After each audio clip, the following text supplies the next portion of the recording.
How's it going, everybody? It's your boy, Seven Red Suns here. Now today, yeah, we're taking a look at Harman Smith again, mainly because of the fact that, well, it's a relatively slow week, and I just kind of want to get a video out anyways, and Harman Smith is always right there to deliver flaccid takes for us to laugh at and pretty much just easily pick apart. After all, Harman Smith isn't exactly known for, well, his intelligence. And today we're mainly going to be taking a look at his video where he bitches about Baldur's Gate 3, which, I mean, Jesus Christ. I mean, I know it's, a couple weeks old at this point, but I mean, come on. It's Harman Smith. His videos are pretty much as timeless as they can get because stupidity really never changes. So without further ado, let us sit back, relax, grab some popcorn, and let's just dive right in. What a complete joke. What should have been, kind of a glorious moment for Nintendo. The release of Tears of the Kingdom, the objective Game of the Year 2023, has been straight up damage controlled to high heaven all year long. Well, that's an absolutely bold claim, but of course, I mean, asking for him to try and prove himself is kind of almost like trying to ask for it to never rain in Florida, so, it's never gonna happen. Listen, okay, I am in fact going to just state that, I mean, I've seen some gameplay of Tears of the Kingdom, and let's be fair here, okay, even I can agree that that's definitely a good contender for being Game of the Year, although Baldur's Gate 3 is definitely some very, very fucking good competition against it, so who really knows? In my personal opinion, I think it's mainly a toss-up between those two. Maybe Starfield could potentially compete, but I genuinely have no idea. So, yeah, that's pretty much to me, it's mainly just a toss-up between, Baldur's Gate 3 and Tears of the Kingdom. And personally, I really do not care which one actually wins, because, first of all, Game Awards are, just kind of mainly just like a silly thing for people to just kind of, play off of and whatnot. It's not really meant to be taken seriously in any way, shape, or form whatsoever. And the only people that do take it seriously are really insane fan cucks. Since May. Pre-release, we had to, do this thing where, oh, Tears of the Kingdom, that's not gonna sell well, that's gonna be a rehash. They had to delay it because they were scared of Elden Ring.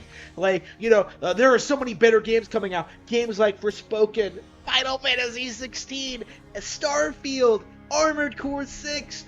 Oh my goodness, there's already a lot to unpack with that fucking claim. First of all, when it comes to Forspoken, literally no one was talking that game up to be anything good. The moment that the trailer even dropped for that game, people were shitting on it to high hell, and the moment that it was released, people went in with low expectations.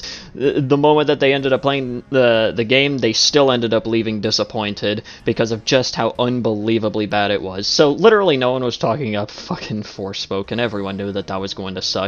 Final Fantasy 16, I genuinely have no idea what happened with that one, although from what I've heard, there was just a bunch of different problems with that game, so, I'll just go with that. I've never played the game, nor do I really plan to.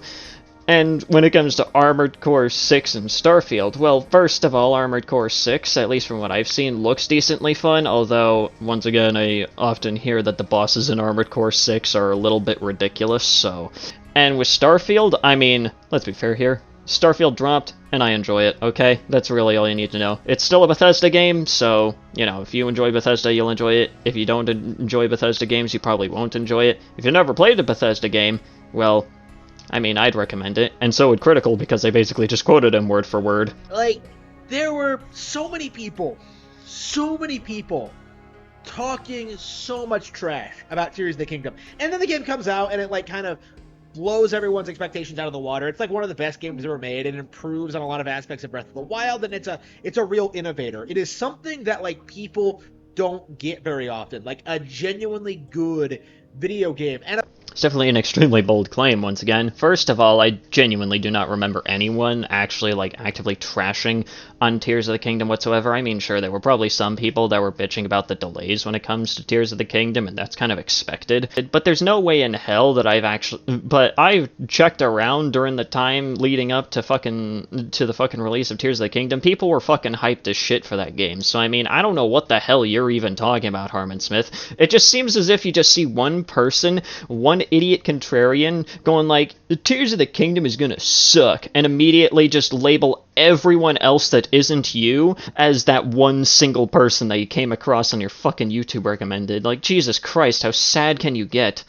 As always, when this happens, we've had to see the damage control. You know, people trying to like downplay the game, saying it's going to be forgotten, saying it's not all that great, it's not an innovator, it's overrated, that it's just a rehash of the original. Like, they're doing everything they possibly can to downplay Tears of the Kingdom. However, over the past couple of months, the games that have come out since then, games like Diablo 4, Street Fighter 6, what else has come out? Like, there have been like a handful of releases that have come out and have just been like completely stomped by Tears of the Kingdom. Once again, another bold claim with absolutely no evidence. I mean, sure, I've never really heard much about any of those games, so I mean, you might be right on that case, but what the fuck does that even prove? Also, I forgot to mention this at the beginning of the video, but I'm just gonna quickly make a suggestion for you, Harman. Please stick to your fucking phone when it comes to recording, because Jesus Christ, the resolution on whatever the fuck potato camera that you're using is absolute ass. Right, 18.5 million units sold, right, in like less than 2 months. It has been phenomenally successful. It's well on its way to outselling Elden Ring, and it will go on, I think, to be a fan favorite for a lot of people. I personally see it as like probably one of my favorite Zelda games ever, purely because of just how unexpectedly great it was. You know, like, it really did surprise me, and surprise me with how good it was. And you know, this is a shoe-in for Game of the Year. I'm sorry, but once again, there's quite a few things to unpack. First of all, Jesus fucking Christ, it's hilarious to see idiots like this still molding over the fact that Elden Ring ended up winning Game of the Year last year. Like, it's just hilarious to me, and I genuinely cannot wait to see the amount of copium from the Game of the Year, the Game Awards this year, if, especially from Harman, if Tears of the Kingdom doesn't actually win Game of the Year. That would be funny if that actually happened. But also, second of all, what the hell do you mean by unexpectedly great? Like, were you genuinely not, expecting Tears of the Kingdom to actually be good? Like, you were earlier, like, talking about how everyone was trashing on Tears of the Kingdom and how you were, like, one of the valiant few who are actually hyped for the fucking game, and then here you are going like, I mean, I was surprised that it was even good in the first place. Like, dude, what the hell are you even talking about here? So were you excited or were you not? Obviously. But right now, we're in this kind of situation where there are a handful of people coming out trying to say that it has competition. Now, there are a lot of examples of this. Like, I've seen people like throw out Hogwarts Legacy as an example of it. I believe it's the only AAA game that's outsold Zelda so far this year, but only because of the license. I've seen people throw out Diablo 4. I've seen people throw out like Starfield. I mean, let's be fair here. Once again, since you genuinely have no evidence of any of this, and I haven't seen anyone actually throw out any of those three games as potential contenders for Game of the Year, at least not frequently, mind you, I'm just gonna have to call cap on that until I'm proven otherwise. To me, Starfield isn't gonna do shit.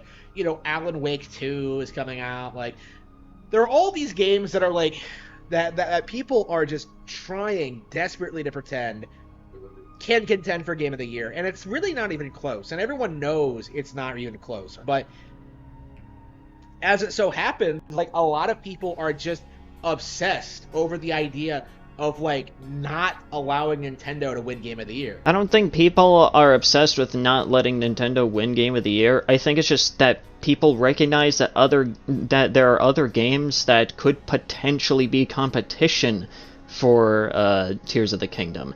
Unlike you, other people don't, like, perpetually suck off, like, whatever company it is that releases the games that they're claiming could be potential competition against Tears of the Kingdom. They're probably just fans of those games, and probably also fans of Tears of the Kingdom, and yet they can still recognize that there are other games that could potentially beat Tears of the Kingdom. Unlike you, who essentially licks the fucking boots of Nintendo at every single goddamn turn for literally no other reason. I can't believe that there are actually people who will unironically try to defend tooth and nail a company that actively fucking despises them like Nintendo does. Right, we saw this with 2020 with New Horizons, where Animal Crossing New Horizons, where like nobody was seriously pushing for that game to win Game of the Year, even though it totally should have. And we're seeing the same thing with Tears of the Kingdom. So much so that I really wonder if, like, the Game Awards, the Jeff Keighley's official Game Awards, which right now is like the official industry standard depiction of what like of what Game of the Year is. Like, I really wonder if they're going to give it to Tears of the Kingdom or not, or I wonder if they're going to try and like give it to some other project, right? Like, because there's nothing this year that seems like it can compete with it, right? Like, if they try to give it to Hogwarts Legacy, that would be unbelievably based. I honestly would prefer them to try to give it to Hogwarts Legacy, because first of all, that would showcase the Game Awards is unreliable and should not be trusted, and second of all, like, it would make the scene. Okay, Jesus Christ, I'm already gonna have to call. I'm gonna have to already cut you off right there. You can't just go throwing around words like that. Expect me not to fucking catch that shit. First of all, I guarantee you nowadays, like, most people who are, like, you know, freaking out about Hogwarts Legacy or against Hogwarts Legacy, I guarantee you if, you know, any of them are sane enough, now they probably just genuinely don't give enough of a shit whether or not, like, it ends up, like, you know, winning any awards whatsoever in the Game Awards, so they probably won't actually give a shit, and you'll just be left disappointed that there, you know, isn't much of an outrage happening regarding anything along those lines. But also, second of all, Jesus fucking Christ, dude. Like, you would want Hogwarts, like, if there was any other game other than something from fucking Nintendo that would win, you would want fucking Hogwarts Legacy to win just because it would make a demographic that you don't like mad, or at least you think it would make them mad?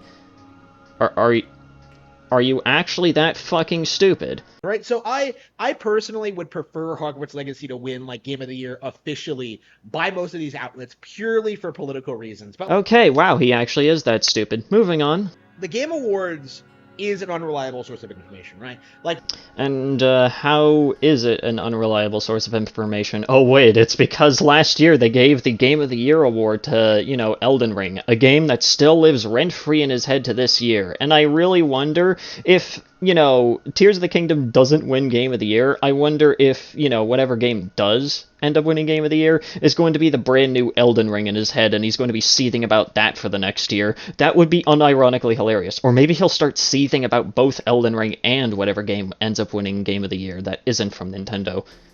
That would be funny. We shouldn't take anything they say seriously. We shouldn't take anything they do seriously. So going into this, you know... Yeah, we shouldn't take whatever they say or do seriously. Meanwhile, here I am still mad about the fact that a FromSoft game ended up winning last year, and I take it extremely seriously enough for me to really want my fucking precious little boy to win Game of the Year this year. So, is it something to be taken seriously, or is it not? Like, can you please make up your fucking mind? Talking about the Game Awards, talking about, like, what's gonna win Game of the Year, like, I think we really need to put a fine line in the sand. Like, yeah, like, Tears of the Kingdom should win Game of the Year, and it is Game of the Year, but that doesn't necessarily mean that, like, it's gonna win any awards, right? Like, there are all these great games that are gonna get passed over, like always, on Nintendo consoles, and, like, we're just gonna have to, like, just, you know, just make fun of the show, as we always do, and just kind of talk about, like, the real winners of those categories, right? Like, we've seen this happen, like, several times already. I think Nintendo fans are used to it. I don't think anyone really takes, like, the concept of Game of the Year seriously. Again, you state this, and yet you're still fucking molding over Elden Ring to this day. Jesus Christ. I already sound like a broken record, but that's because he's a fucking broken record. I think that is a known thing in the community, but I want to, like, reiterate that, like, as we go into this. Like, right now, we're kind of in this this situation where Nintendo fans have to deal with the fact that PC gamers are trying to pretend that Baldur's Gate 3 has any hope ever about selling Tears of the Kingdom. I don't think they're pretending. They're just acknowledging that Baldur's Gate 3 is good competition against Tears of the Kingdom. There's really nothing more to that whatsoever, but of course you have to play it up as them just apparently pretending, because apparently you genuinely think that everyone is like some sort of closeted Nintendo fanboy. And it's really interesting seeing their playbook on this, because they're citing the Metacritic scores, they're citing, like, audience sale, they're citing sales numbers, they're citing, like, you know, how many users it has on Steam. Like, they're doing, they're talking about how developers are all getting, like, extremely, like, agitated that, like, oh no, we can't make a game this good, it's raising people's standards too high. Like, they're talking about all this stuff, and like, it really makes you think. It really makes you think back to, like, Tears of the Kingdom, where, like, the same thing happened, but it was legitimate, right? So, wait, back then, when people were, you know, talking up Tears of the Kingdom, that was legitimate, but now, when it's happening to a game that isn't from Nintendo, or isn't Tears of the Kingdom, then it's all just for show? Oh, for fuck's sake. So, how are you able to tell this? Like, what kind of psychic ability do you have for you to detect whether or not it's all just, like, fake praise, or if it's real praise? Is it, you know, only when people start, like, jacking Nintendo off? Or, you know, or are you like some sort of like psychic that like we just aren't aware of? Like, please enlighten me. Baldur's Gate 3 has all the markings of like the typical Last of Us Part 2 style like media blitz campaign. You know, the Cyberpunk 2077 like media blitz campaign, where a bunch of people come out and try to say this game is Game of the Year. It's one of the best games ever made, period. And if you disagree, you're just a hater. Oh my goodness. Okay, let's quickly clear some of this bullshit up here. First of all, when it comes to The Last of Us Part 2, it had a whole bunch of different performance and gameplay issues. So, of course, people didn't enjoy that. And when it comes to Cyberpunk 2077, it pretty much ended up extremely half-baked and buggy as all fuck, to the point where it was damn near unplayable. I mean, sure, it's kind of going through like a redemption arc similar to No Man's Sky at this point, but you can't, you know, kind of like with No Man's Sky, you still can't like ignore the state at which it was launched, which, of course, you know, even I still acknowledge the state that No Man's Sky was launched. I'm not gonna deny that. It sucked when it fucking launched, but I still enjoy No Man's Sky today because it's gotten better. Like, it's possible that we might have actually like not gone into The Last of Us Part 2 like as informed as we actually were, and like that information is what led to the game ultimately bombing and leading to the game like leading to massive backlash right out of the gate, like in spite of all damage control, in spite of all like the narrative pushing from the media. And like Baldur's Gate 3 is an interesting case where it's the same exact thing, right? You know, an extremely degenerate like left-wing like SJW product, you know, an extremely woke product that is being pushed by game journalists. Please, for the love of God, do not be one of those idiots that are trying to claim that Baldur's Gate is fucking woke. Oh my fucking God. I swear, whenever I hear an idiot claim that, like, a new game or whatever that is currently getting popular is like, woke or something like that, I just pretty much immediately disregard any opinion that they may have, because you already know that they're already just completely fucking brain dead. Like, this is like the equivalent of Gone Home, you know, No Man's Sky, like No Man's Sky is a good example. Stuff like Braid, you know, stuff like, you know, Binding of Isaac, like, you know, absolute trash that's propped up by the industry for arbitrary reasons. I think is a really good example of a game that was like very heavily promoted, very well received by critics, but was just complete trash, like objectively. Baldur's Gate 3 is The Last of Us Part 2. The only difference here is that like most audiences like aren't invested in Baldur's Gate. They're not like D&D fans. They don't know like exactly why people are talking about this game. Yeah, once again, I'm gonna have to call cap on that one, because even I myself, who hasn't played D&D whatsoever, I'm definitely, like, decently interested in it, although, who really knows, I don't really plan to get it anytime soon, but it does look interesting, and, like, people enjoy it regardless of whether or not they've even played D&D, at least from what I've fucking seen, so, once again, I'm gonna have to ask for a source on this one, but of course you do not have one. I don't know, like, exactly why people are talking about this game. Like, because it's woke specifically. Oh, for fuck's sake, of course he genuinely thinks it's woke. I think that's just a perfect place to just stop it at this point, because I feel like any further, and we're just gonna end up getting fucking brain damage. But yeah, what did we learn today? Well, apparently Harman Smith is, well, still Harman Smith. Take that for what you will. But anyways, guys, if you guys enjoyed today's video, please consider leaving a like. That's very well appreciated. Leave a comment down below what you thought about the video, what you want me to talk about next, and also subscribe to the channel if you're new and you want to see more content such as this. Also go ahead and follow me on Twitter. I don't have a joke this time. But yeah, anyways guys, this has been Sandy, and have yourselves a nice day.